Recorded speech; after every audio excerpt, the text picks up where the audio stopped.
colegas, les doy la más cordial bienvenida a esta sesión de trabajo del ciclo de actualización para periodistas CAP sobre democracia en Centroamérica, a la que hemos titulado Investigar con rumbo.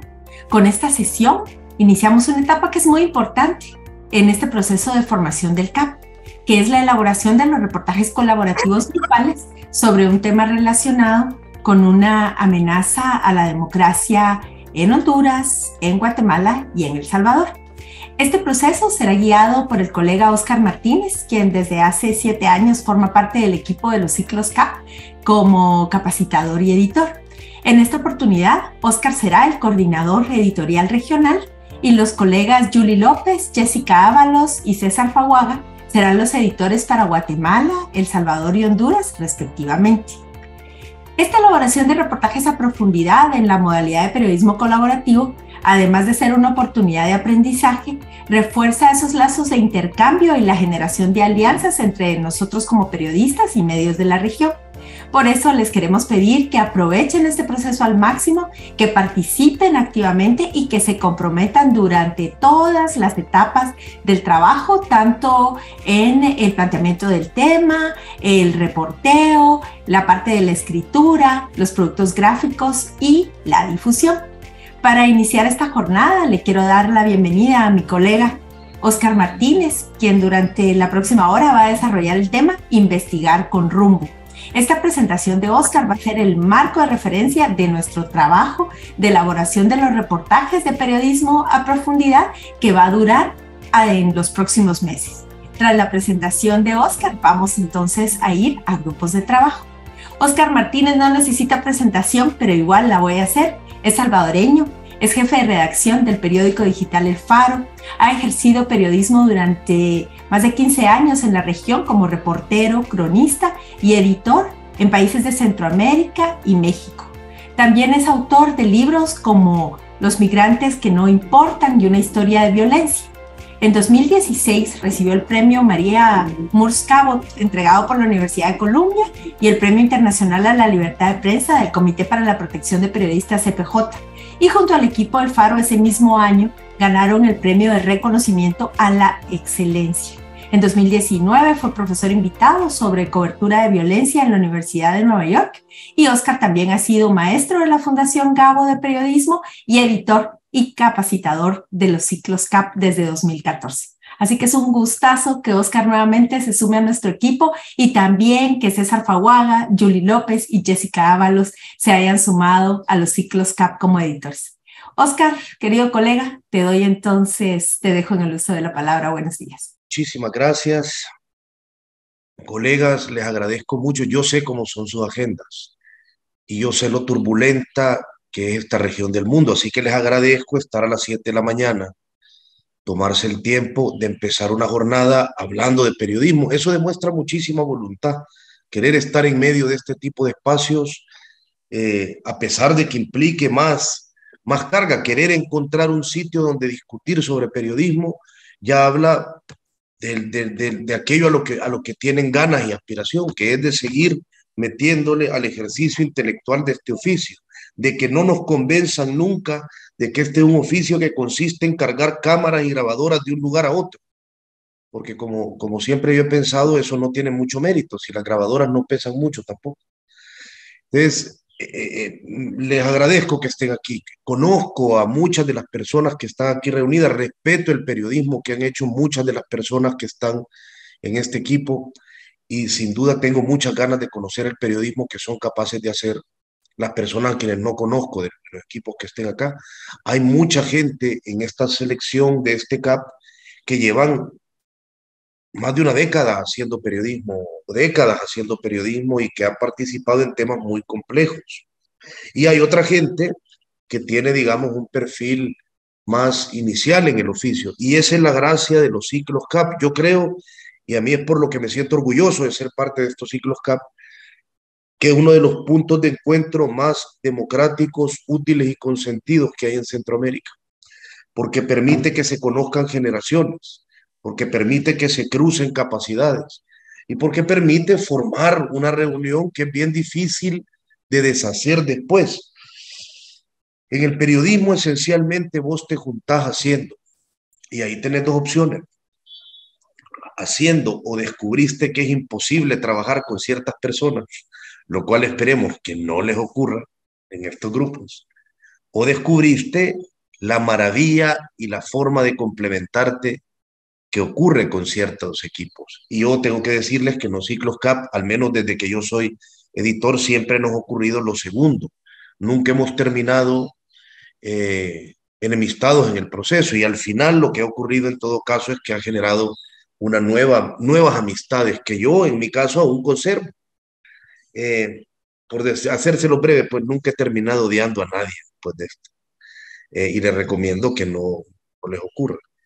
En esta edición de los ciclos CAP yo creo que tenemos un team editorial de lujo en la región. No solo está Marielos Monzón, como le decían por ahí, nuestra madre superiora de este proceso,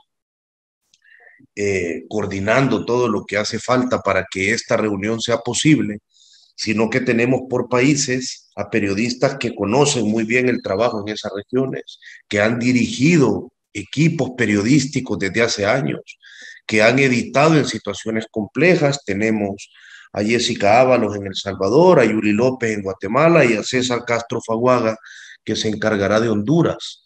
Estas tres personas tienen amplia trayectoria haciendo cobertura periodística, enfrentándose a dilemas enormes en países difíciles como donde ustedes ejercen y resolviéndolos, y además dirigiendo equipos periodísticos. Saben cómo hacer que un equipo camine junto. Pero además tenemos la asesoría editorial de periodistas con enorme experiencia, editores con enorme experiencia, de Saúl Ricardo Vaquerano eh, y de Telma Mejía en Honduras. Entonces, yo no tengo ninguna duda de que este proceso tiene todos los elementos para que cerremos con materiales potentes. Entonces, de nuevo, es un enorme gusto. No me alargo más con este prolegómeno porque yo entiendo que lo que queremos es empezar a discutir de periodismo.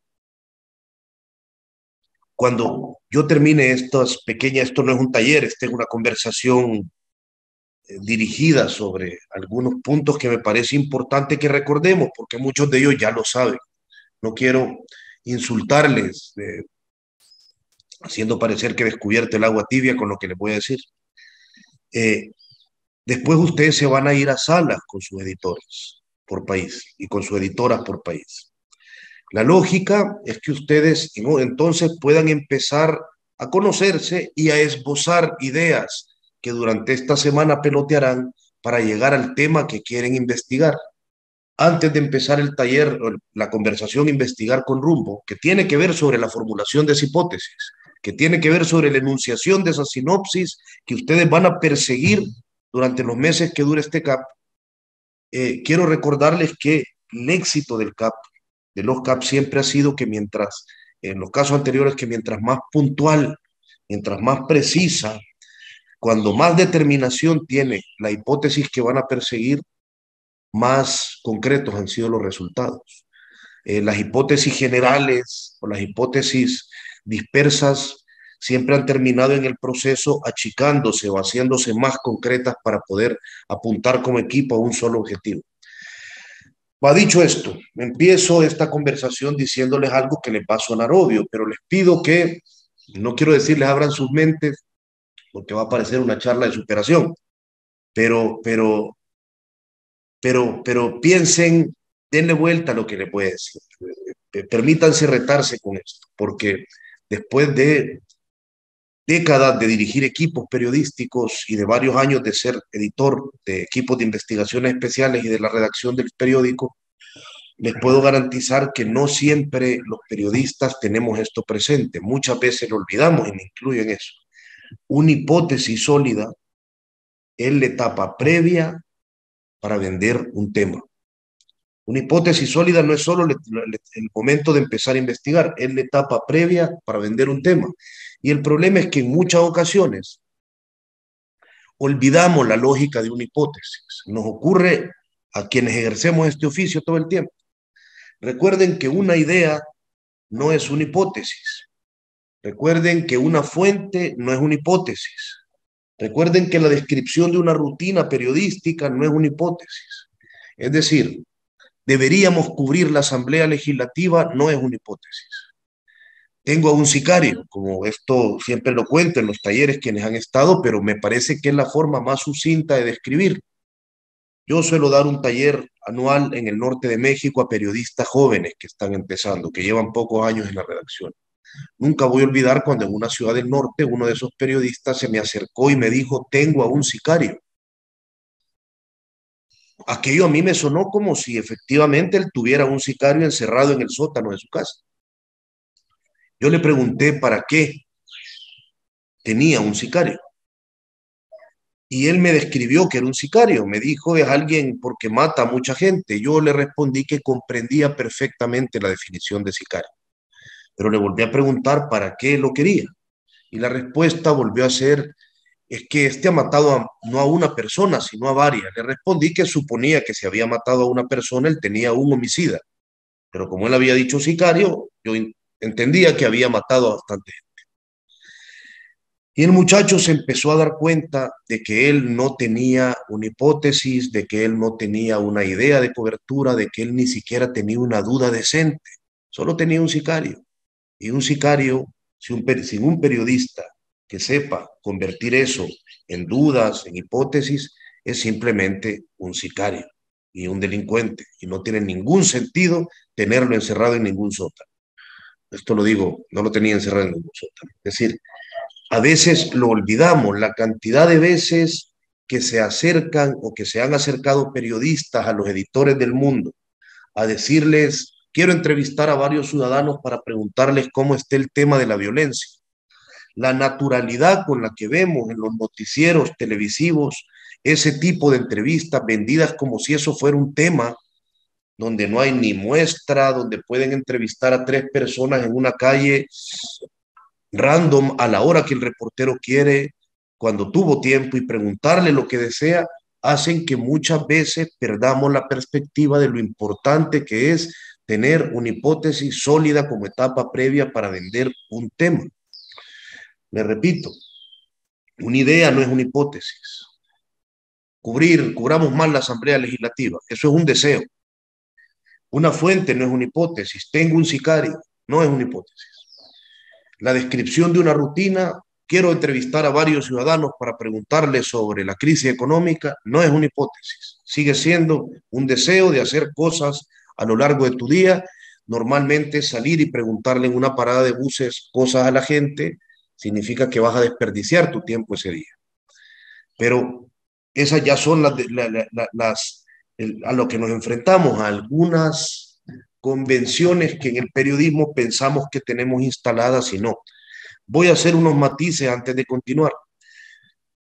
Esta pequeña conversación previa que ustedes se vayan a la sala la he diseñado para el ejercicio que ustedes tienen con sus editor y editoras después de que se vayan a las salas. Evidentemente esto no aplica cuando una fuente te filtra una información contundente y lo que tenés que hacer es verificarla.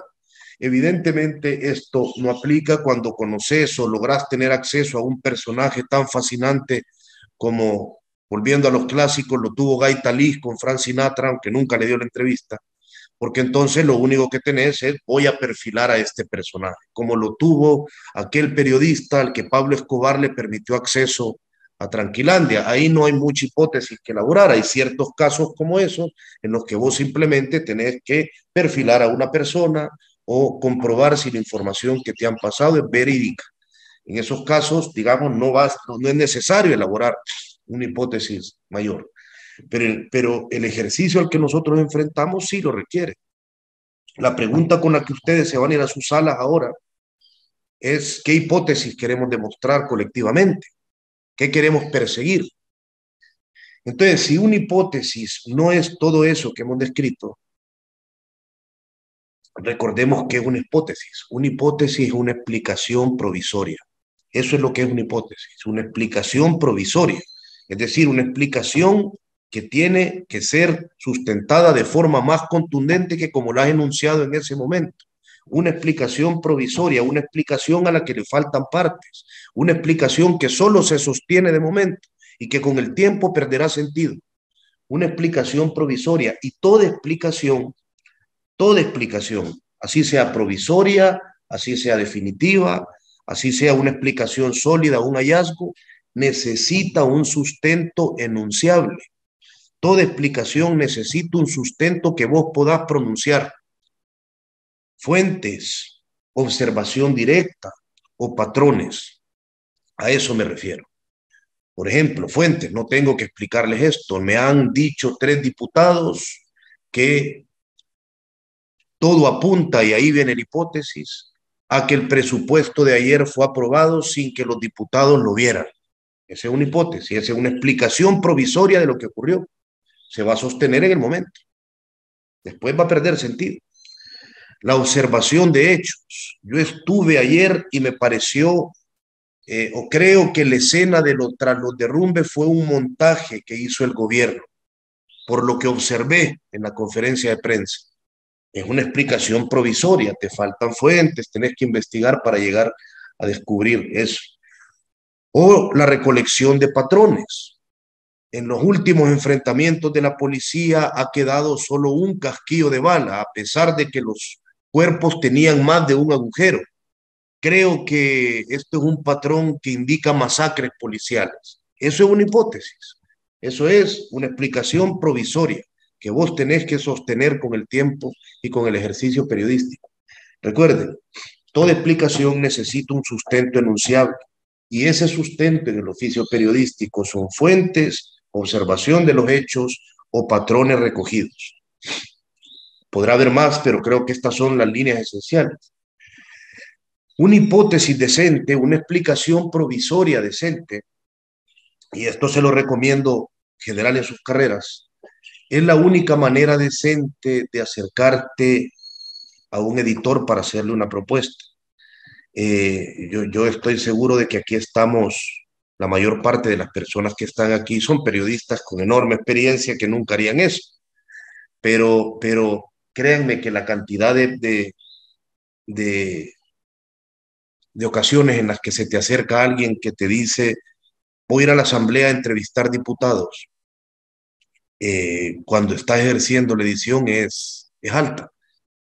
No, una hipótesis no tiene que ser una cuestión inabarcable, una hipótesis no tiene que ser el planteamiento de un reportaje, una hipótesis puede ser simplemente la guía para 1 o 2 días de trabajo.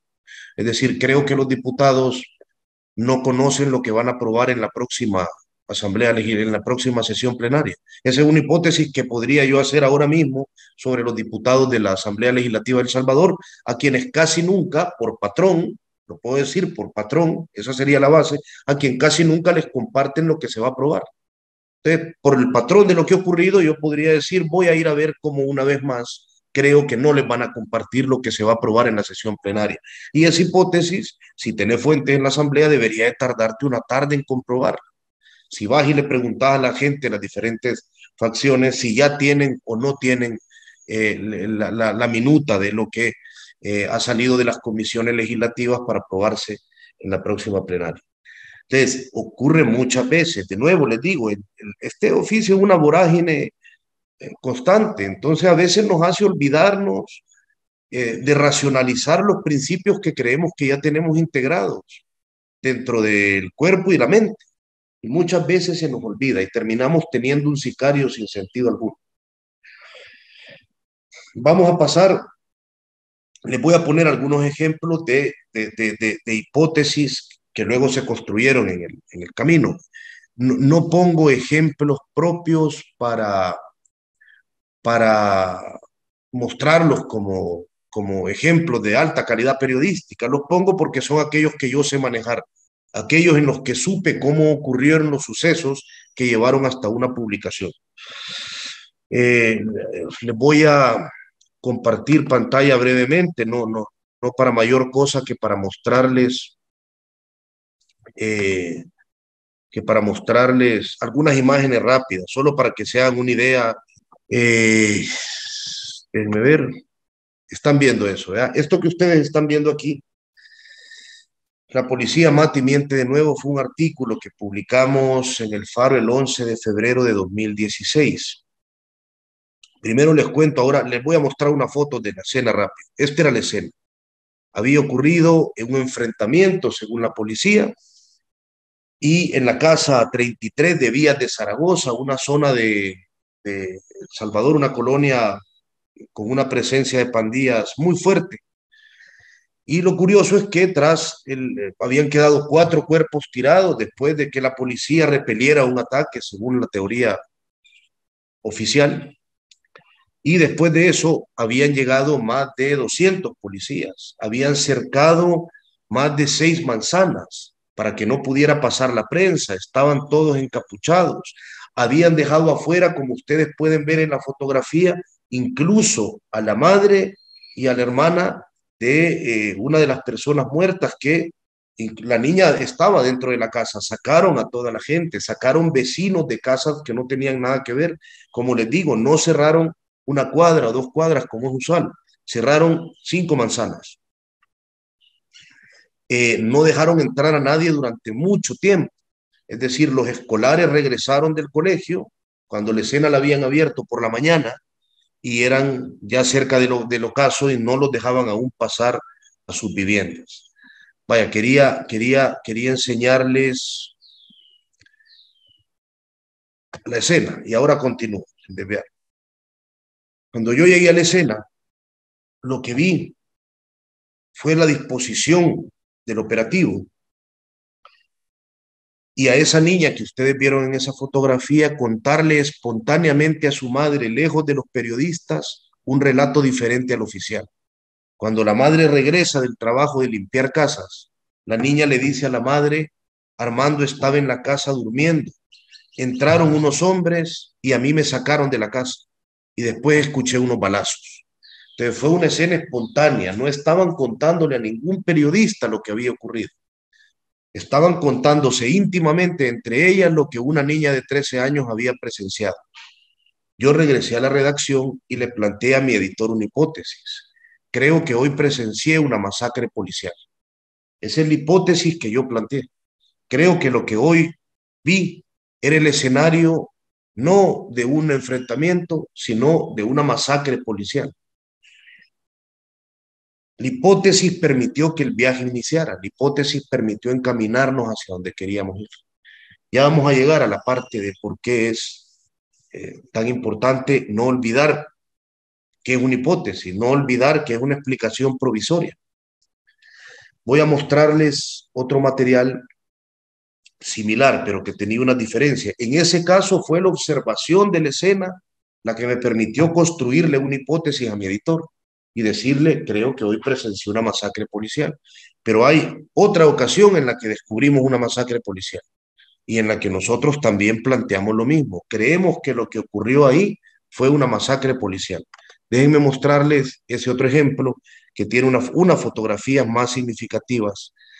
En esta ocasión, la policía masacró en la finca San Blas, murieron 8 personas. 6 de esas personas eran pandilleros, plenamente tatuados, algunos de ellos con un historial de homicidios terrible. También mataron a este muchacho, Denis Alexander Martínez, de 20 años.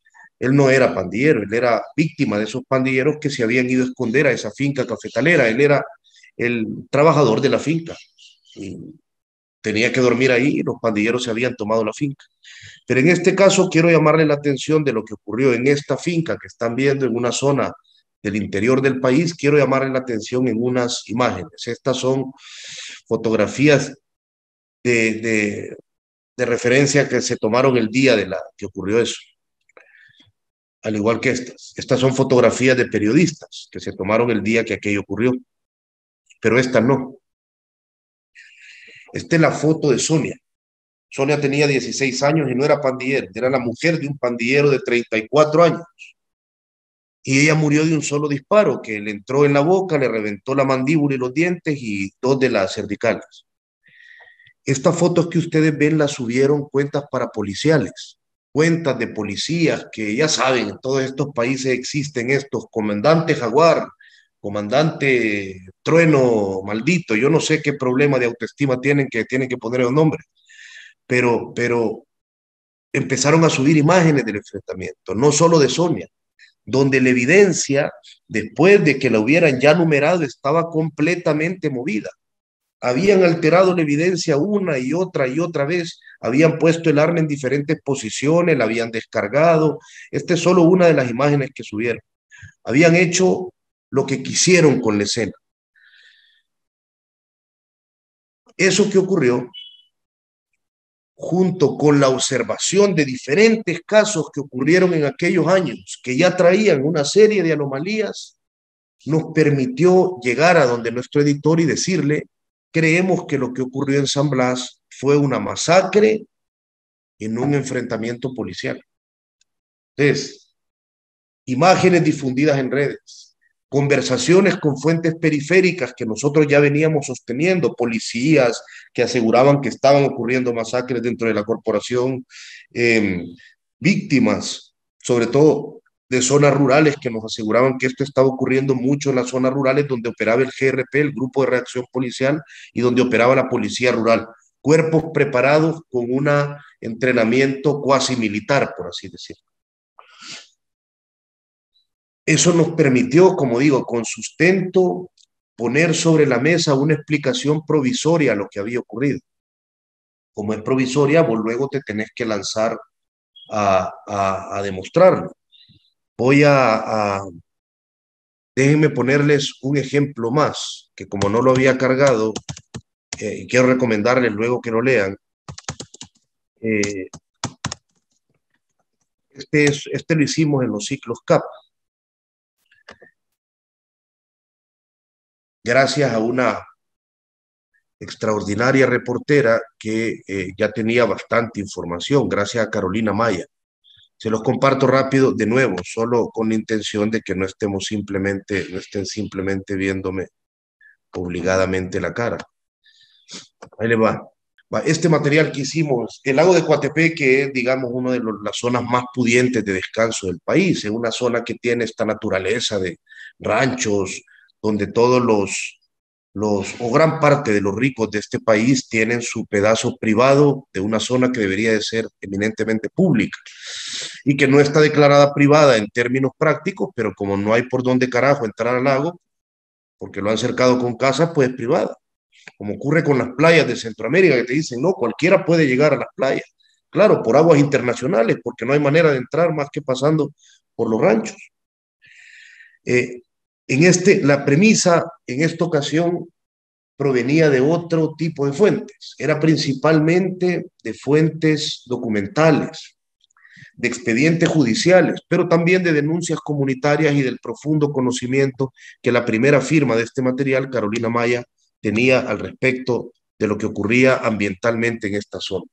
La hipótesis, después de haber leído expedientes judiciales, después de haber recibido denuncias, incluso en algunos casos videos, como verán más adelante, de cómo en la noche, bajo la lluvia, se metían los restaurantes flotantes a descargar su porquería en el agua, restaurantes que son de gente de plata, de cómo quedaban, como en estas imágenes, después de la descarga de aguas grises que hacían restaurantes, de cómo las denuncias terminaban ahogándose en un mar de burocracia y en la ineficiencia de los fiscales. La hipótesis era que la contaminación del lago ocurría con la complicidad de la fiscalía y la policía. Esa es la hipótesis que construimos después de tener, como les digo, alguna evidencia aportada por las denuncias comunitarias y una serie de documentación judicial para sustentarlo. Entonces, así se planteó la hipótesis y con eso nos lanzamos al agua. Ahora va la parte importante. Este punto de partida, que es natural de los reportajes, recuerden, parece obvio y asumimos que lo manejamos, que lo conocemos y que lo ejecutamos. Pero les repito que en mi experiencia como editor y coordinador de equipos desde 2007, la carencia de hipótesis sólida o la carencia o la formulación de hipótesis raquíticas, es decir, que no estén basadas en lo anterior, sino en un deseo. Muchas veces están basadas en un deseo. Creo que, recuerdo, en México ocurría mucho eso. De hecho, lo llevaron una vez a titular: Calderón es corrupto, pusieron una vez. Felipe Calderón era corrupto, tu trabajo es demostrarlo. Pero a ver, lo pusieron y se fueron a entrevistar a 3 diputadas opositoras. Y de ahí sacaron el titular y era: no, Calderón seguramente es corrupto, pero vos no tenés ganas de demostrarlo. Vos sos un periodista perezoso. Ese es tu problema.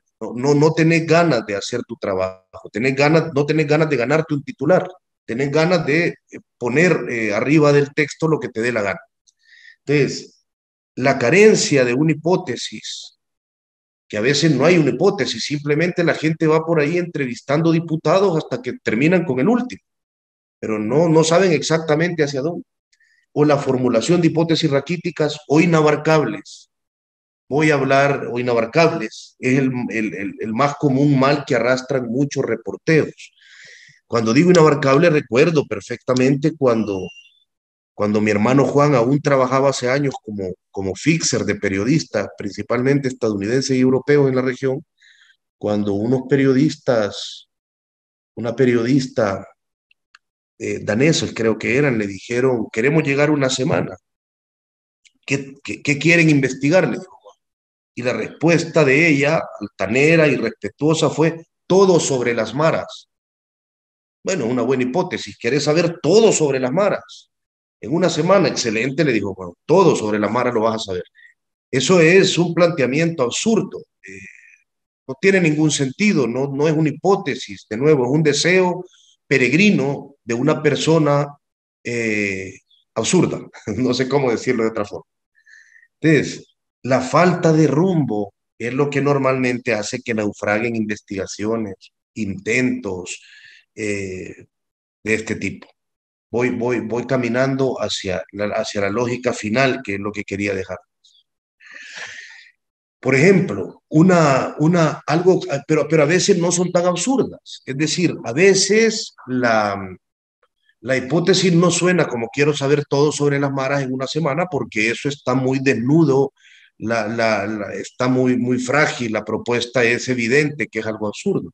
A veces la supuesta hipótesis parece tener sentido. Retratemos la destrucción del sistema de justicia en Guatemala. Eso es un deseo amplio más que una hipótesis. O sea, retratemos la destrucción del sistema de justicia de Guatemala. Eso no tiene posibilidad de otear algo provisorio porque no tiene fechas particulares, no tiene una revelación al final del camino. Si vos lo formularas de otra forma y dijeras, todo apunta a que la persecución contra fiscales y jueces en Guatemala ocurre con quienes se han metido con X o Y personajes o grupos de poder. Eso es una hipótesis que vos podés abrazar, porque entonces podés buscar quiénes se han metido con estas personas o grupos de poder y podés iniciar con rumbo. Tenés una explicación provisoria. Decir que la destrucción, retratar el sistema de justicia de Guatemala no es una explicación provisoria de algo, es una conclusión a la que vos has llegado sin posibilidad de contrastarla. Entonces, de nuevo, yo sé que suena secundario o dispensable, pero pronunciar la hipótesis de la forma en la que querés perseguirle es bien importante. Contemos la corrupción de la Asamblea Legislativa o contemos la persecución a la prensa crítica. Esos son deseos generales, o en todo caso líneas de cobertura amplias, vagas, o si quieren verlo de otra forma, ideas muy primarias que no llegan a la categoría de hipótesis, que no han sido enunciadas, que no han sido discutidas como una hipótesis que pueda ponerse a prueba. Esos son enunciados generales que todos sabemos por la situación que vivimos, pero no llegan a nada. ¿Por qué es importante? ¿Por qué he insistido tanto en esto que parece una perogrullada? Porque sin una hipótesis sólida, y cuando digo sólida es enunciable de una forma sucinta, como una sinopsis en 2 o 3 líneas. Si para describir una hipótesis tenés que hablar 10 minutos, no tenés una hipótesis. Sin una hipótesis sólida es imposible desarrollar un método periodístico concreto. Ese es el problema. Y sin un método periodístico no hay nada que hacer. Sin una hipótesis sólida es imposible desarrollar un método concreto. Sin un destino es imposible escoger una ruta, si quieren verlo de otra forma. Y cuando digo ruta o método, me refiero a las 3 partes esenciales del método de reporteo, que es el mapa de fuentes, el acervo documental que vos crees que tenés que buscar y el plan de inmersión, si esto implica tener que ir a un lugar. Es decir, el mapa de fuentes, el acervo documental y el plan de inmersión. Ese es tu plan de viaje. Sin una hipótesis sólida vos no podés tener un mapa de fuentes. Contemos la corrupción en la Asamblea Legislativa. A mí me cuesta pensar en un mapa de fuentes para eso. No sé, voy a entrevistar a todos los diputados a ver cómo han sido, quizás todos han sido corruptos, o ¿con quién empiezo? ¿En qué año empiezo? Porque la Asamblea Legislativa de El Salvador al menos es corrupta desde creo que el día que se creó. Entonces no sabría por dónde iniciar siquiera. Ahora, vos cuando tenés una hipótesis sólida, sí podés hacer un mapa de reporteo. En el caso de la masacre de San Blas, les voy a describir brevemente cuál fue ese viaje, ese recorrido. Como nuestra hipótesis es que aquello no había sido una, un enfrentamiento, sino una masacre policial, nuestra hipótesis podías pronunciarla de otras maneras. Y entonces era bien fácil, se veía claramente el camino. Nuestra hipótesis era que la verdad oficial era una mentira. Esa era nuestra hipótesis. La verdad oficial era una mentira. Concretamente eso es. Entonces la ruta era sencilla de armar, no de conseguir. Conseguirla fue muy difícil, pero de visualizarla fue fácil. Paso uno. ¿Qué es lo que necesitas para decir que la verdad oficial es una mentira? Tener toda la versión oficial. Reunir la versión oficial para luego poner la prueba. Es decir, tenés que conocer la supuesta mentira completita.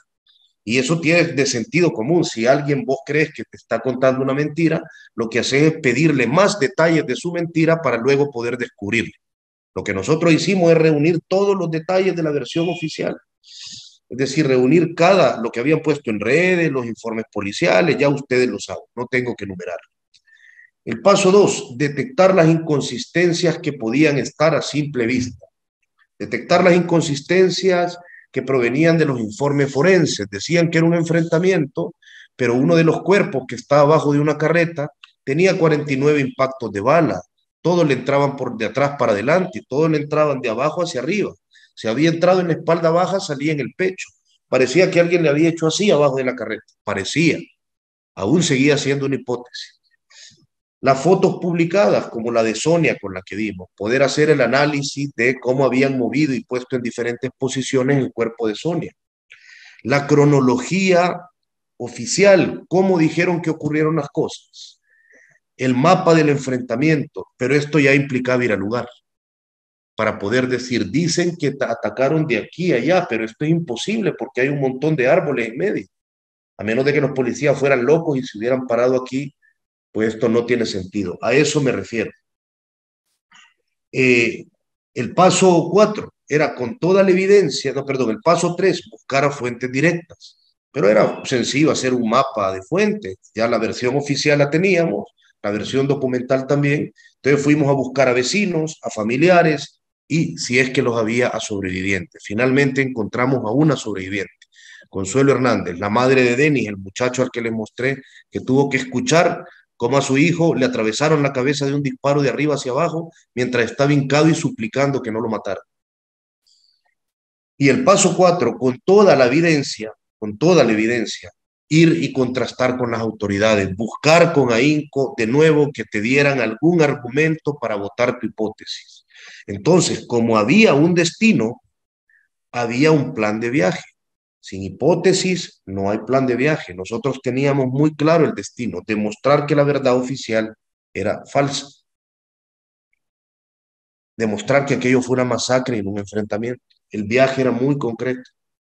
Solo con una hipótesis sólida es posible también poner límites a una búsqueda. Y poner límites implica tres cosas: quedarse a medio camino, decir, en este caso, imagínense que hubiera ocurrido, no, sí hubo enfrentamiento, pero a dos de las personas las mataron rendidas.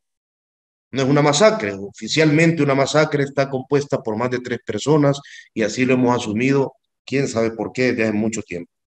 Entonces, te podías quedar a medio camino si la realidad te modificaba tu hipótesis. Cambiar de destino, que hubiéramos dicho, sí fue un enfrentamiento, pero efectivamente Denis muere en medio del enfrentamiento porque intentó salir huyendo y hay una víctima colateral. Cambiar de destino, ya no todas las evidencias nos llevan a otro lado. Y una que a los periodistas, en mi experiencia, les cuesta mucho, nos cuesta mucho, porque nos, porque nos encariñamos con lo que hacemos, porque nos cuesta mucho lo que hacemos. Abortar el viaje. Decir, sí, sí, la verdad oficial era cierta, hombre, esto fue un enfrentamiento con pandilleros, no hay nada que contar, punto. Esa es otra posibilidad. Quedarse a medio camino, cambiar de destino o abortar el viaje. Por ejemplo, nosotros en un momento hace años teníamos indicios sólidos de que un partido político más en El Salvador, que no es ni ARE ni el FMLN, que ya lo habíamos demostrado, que un partido político más había pactado con las pandillas previo a las elecciones presidenciales. Teníamos dos fuentes off the record que nos lo contaban, fuentes buenas off the record, no cualquier persona, fuentes internas de, y la posibilidad de conseguir material de audio, incluso video que ratificar esos testimonios. Había una vía para llegar a unos videos que existen. Entonces el viaje era claro, conseguir esas pruebas audiovisuales. ¿Por qué? ¿Por qué el viaje era claro? Porque como en todo viaje con destino, es posible saber cómo podés llegar a un lugar y cómo no. Me voy a explicar mejor. Si vos decidís ir a Europa desde Centroamérica, pues tenés varias formas de llegar a Europa. Vos puedes decirme que te vas a ir en un crucero, podés irte en un avión haciendo escalas en diferentes países de América Latina para que te salga más barato, podés irte en un vuelo directo, podés incluso irte a alguna isla y agarrar una avioneta. Lo que no podés es irte en carro o en tren. Si vos me decís que te vas a ir a Europa en tren o en carro, pues no vas a llegar. Vas a quedar ahí parado en la playa en ese carro. Entonces, vos sabés de qué forma llegás o no. Nosotros sabíamos que en aquel viaje no podíamos llegar con fuentes off the record. No había manera de que ese vehículo nos condujera al lugar al que queríamos ir. Si no conseguíamos la prueba documental, no había, no llegábamos al destino. Y no la conseguimos, no la conseguimos. No hubo manera, se nos cerró la puerta. Entonces, ¿qué hicimos? Abortamos el viaje. Abortamos el viaje. Como lo abortaría si de repente te dicen, están cerrados todos los aeropuertos por pandemia y todos los viajes en barco. Bueno, sí hay una forma de llegar, pero yo no la conseguí. Yo no logré llegar a ese vehículo. Entonces, tener una hipótesis clara te permite diseñar un viaje y diseñar un viaje te permite abortarlo, cambiarlo, dejarlo a la mitad. Pero si no lo has elaborado, eso es imposible. Aquella hipótesis no podíamos demostrarlas con fuentes off the record y las únicas fuentes que podían hablar eran inalcanzables, los políticos implicados y ciertos líderes pandilleros que estaban en prisiones de máxima seguridad. Entonces, el viaje se abortó. Yo estoy seguro de que eso era una realidad, de que de verdad pasó, pero no lo pude demostrar y como este oficio no se trata de lo que vos crees, sino de lo que podés demostrar. A este oficio le importa un carajo lo que vos crees. Lo único que le importa es lo que vos podés demostrar. Si no, lo demás son los inicios, lo demás son los albores de algo que podría ser importante, pero que como en este caso, miren, se convirtió en absolutamente nada, en algo que yo sé, pero que no puedo contarle a más gente. Recuerden que saber renunciar es una responsabilidad periodística. Nos cuesta mucho a los medios de comunicación, no se los digo como un reproche, financiar la labor periodística de la gente que trabaja, cada vez nos cuesta más. No es un oficio donde tengamos posibilidades de invertir tiempo en vano. Investigar es muy difícil, a ustedes les cuesta mucho, es un sacrificio enorme, familiar, de riesgos, etcétera. Si no van hacia ningún lado, si están caminando en círculos, tener la capacidad de abortar y también tener los editores y las editoras que les permitan ayudar a abortar a tiempo, a decirle, viejo, no estás yendo para allá, estás caminando como loco en círculo. Es necesario abortar un viaje, abortar un reporteo, una responsabilidad periodística. Saber, no voy a llegar a eso audiovisual, aquí me quedo. Saber cambiar el destino también es una responsabilidad periodística. Yo me acuerdo cuando en la prensa gráfica, tiempo atrás, bueno, había un ejemplo que había ocurrido donde tuvimos que cambiar de rumbo radicalmente, pero creo que lo explica mejor. En 2010, ya en El Faro, encontramos una fuente, nos filtró, una fuente interesada, nos filtró un documento de inteligencia y con esto voy a ir cerrando. Esa fuente quería joder a un político en particular. Vos tenés que saber por qué una fuente te da información, porque no saberlo o no tener una idea clara de por qué te están filtrando información equivale a ser invitado a un viaje sin saber el destino ni las condiciones. Y entonces luego terminás metido en el maletero de un carro. Entonces, uno tiene que saber qué tipo de información, quién, por qué se le está dando. Nosotros lo sabíamos claramente. Esta fuente nos filtró un documento para joder a políticos a los que él quería dificultarle la carrera. Entonces nosotros lo que hicimos es poner a prueba ese documento, como todos los periodistas lo hacen. No reproducimos documentos, los ponemos a prueba. Un documento no es un titular, un documento es el inicio de una búsqueda. Y buscamos otros documentos.